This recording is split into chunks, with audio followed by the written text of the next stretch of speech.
Fourth Elegy. O trees of life, when will your winter come? We are not in concord, not in agreement like migratory birds. Outstripped and late, we suddenly thrust into the wind and fall into unconcerned ponds.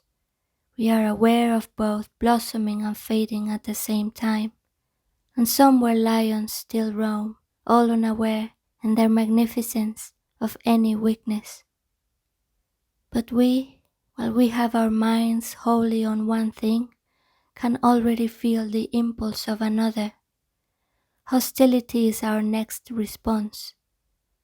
Are not lovers forever reaching limitations in each other? Lovers who promised each other scope, hunting, home?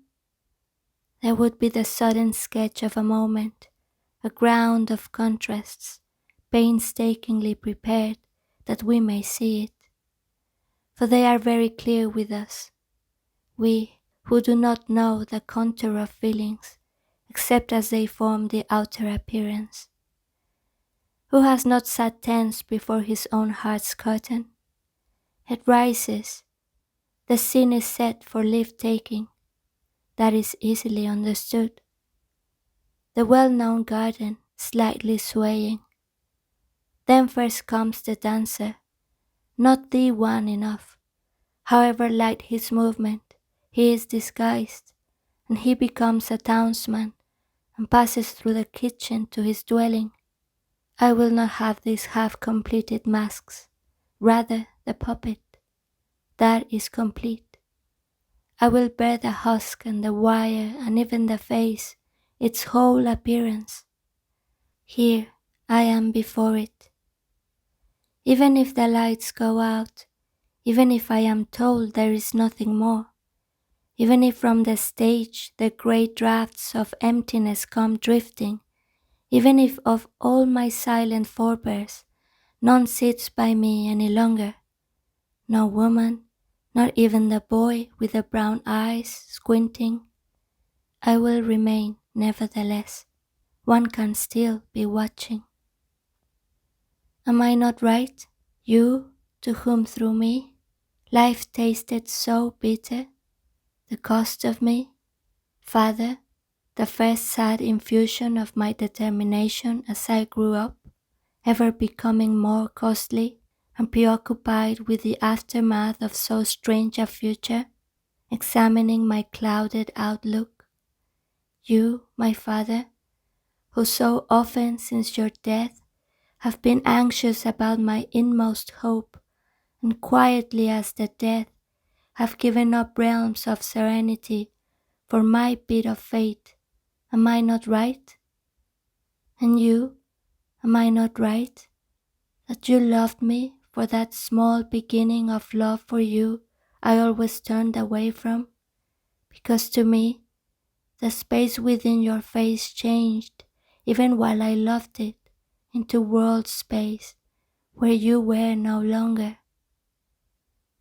When I am in the mood to wait before the puppet stage, no, rather to stare at it so intensely that at the end, to counterbalance my gaze, an angel must come as a player and must raise the husks up.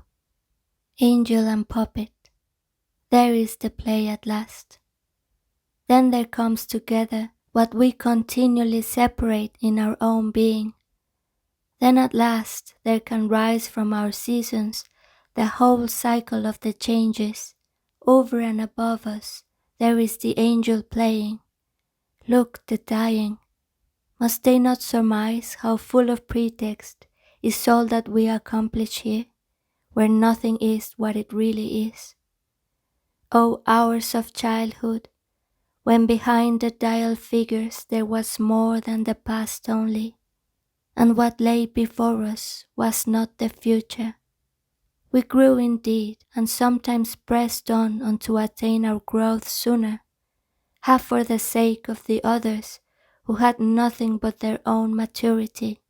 And yet when we were solitary, we entertained ourselves with everlastingness, and stood in the space between world and plaything, upon a spot which from the beginning had been established ground for the pure event. Who will show a child just where it stands? Who will place it within its constellation and put the measure of disparities in its hand? Who will make the child's death out of great bread that will harden, or leave it there within the round mouth like the core of a beautiful apple? Murderers are easily traced, but this though, death, the whole of death, even before life has begun, to hold it so gently and not to be resentful, this is beyond description. Munich, 1915.